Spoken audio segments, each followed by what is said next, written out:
Verify doon sa mga interviews at mga sagot ng nanay ko po sa mga interviews niya po. Unang-una po yung 70K na incentives po na sinasabi niya from World Championships 2021 po. Unang-una po 2022 po yun. At hindi lang po 70K yung na-receive ko po doon. Alam ko 6 digits po yun dahil dalawa po yung nakuha kong medalya. After nun, mga bandang December, umuwi ako sa Pilipinas. Nakikita kami ng mama ko. At hindi niya sa akin sinasabi na na-receive niya na pala yung incentives ko from World Championships. Hindi ko pa po malalaman na na-receive niya na po yung incentives ko kung hindi ko pa po hinanap. Never ko na po na-receive yung incentives ko po na yun. At never ko na rin naman po na hiningi yun sa kanila. Binigay ko na at wala na po yun sa akin. Ang sa akin lang naman, gusto ko malaman kung saan napunta yung incentives ko po na yun. Yung principle po kasi dito wala po sa liit o laki ng amount po na incentives po na ginalaw niya, kundi po sa pagtago at paggalaw niya nang wala ko pong consent, yung pinapoint ko po sa kanya. At yung about sa red flag daw po si Chloe na sinabi ng mama ko, hinusgahan niya po agad si Chloe sa pananamit at sa pag-acto po niya. Magkaiba po ng kinalakihan. Unang-una, lumaki si Chloe sa Australia at ayun yung nakagisnay niyang culture. At ibang-iba po talaga sa Pilipinas kung paano tayo gumalaw, magsalita o manamit po. At yung about po sa yung mauubos po yung anak ko, nasabi po ng mama ko. Unang-una po si Chloe po may sarili po siyang income. Lahat po ng nakikita niyong gamit o yung pag-travel niya kung saan-saan po. Galing po yun sa pinagpaguran niya po. At bakit naman po ako mauubos? Gaya nga po ng sinabi ko, si Chloe po may sarili po siyang income and lahat po ng bank account ko po nasa mama ko po. At may mga instances po talaga na si Chloe po yung sumasagot sa akin that time po. Bukod sa incentives po, nasa kanya din kasi yung bank account ko sa monthly allowances sa pag-gymnastics ko. And nung nakuha ko na yung bank account ko po na yun, doon ko po nalaman na inuubos niya po yung laman nun. And nasa akin po yung mga bank statement ng withdrawal po na ginagawa niya po. Sabi niya po nagsimula daw yung hindi namin pagkakaintindihan dahil kay Chloe daw po. Opo, totoo po yun. Dahil ever since unang-una pa lang, ayaw niya na kay Chloe kahit hindi niya pa po nakikita or nakikilala in person.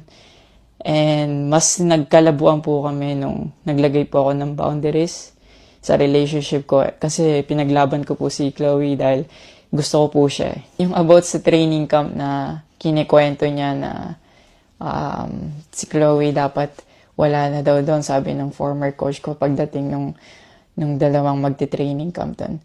Usually, kapag magti-training camp kami, palaging naka-hotel.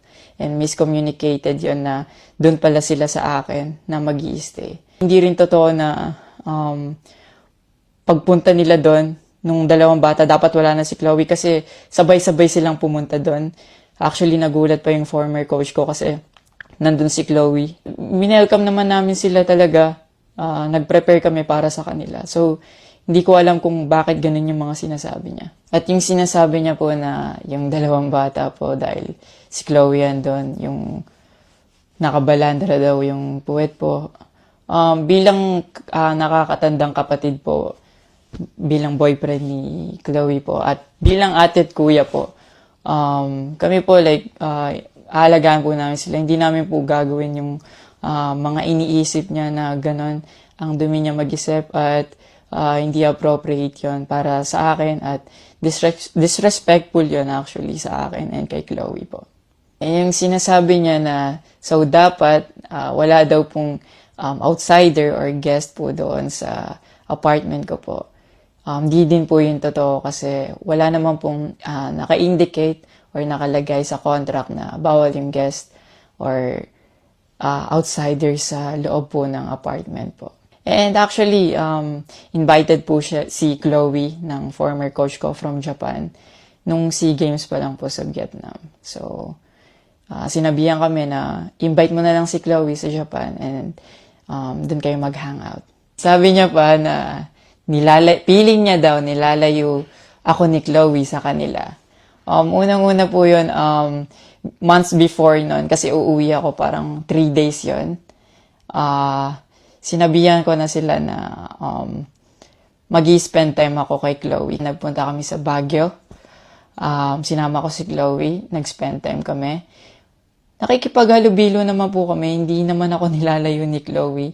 Actually, pumunta pa kami sa Pangasinan. Like, ano po kami doon, parang meet and greet. Yeah. Tapos after nun, nagpunta tayo ng Baguio.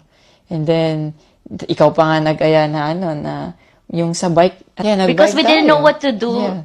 after nung kumain. Because they were like, oh, what do we do? I was like, oh, let's go sa Burnham Park. Yeah. So that we can take the little kids to go Yeah. biking. So I'll just attach a screenshot of me saying sorry at that time if they felt left out when we were all hanging out sa Baguio. So you guys can just pause and read.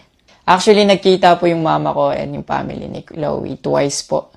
And then, yun, nag-usap po sila. In the last resort, my family made a group chat Yeah. na kasama everybody involved because my family wanted to address kung ano yung issues ni mom mo towards me. Yeah, kasi marami na siyang pinapost eh. Yeah, madami na siyang pinapost. And even though my family knew na madami na siyang pinapost, my family still welcomed them, treated them with respect and with no judgment na pinaringgan nila yung side ng mom mo, what she had to say about me and our relationship.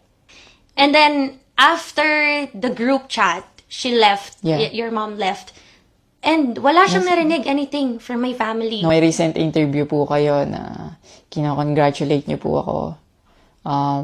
Kung genuine po talaga kayo, maraming salamat po. Ina-acknowledge ko po yung pagka-congratulate niyo sa akin.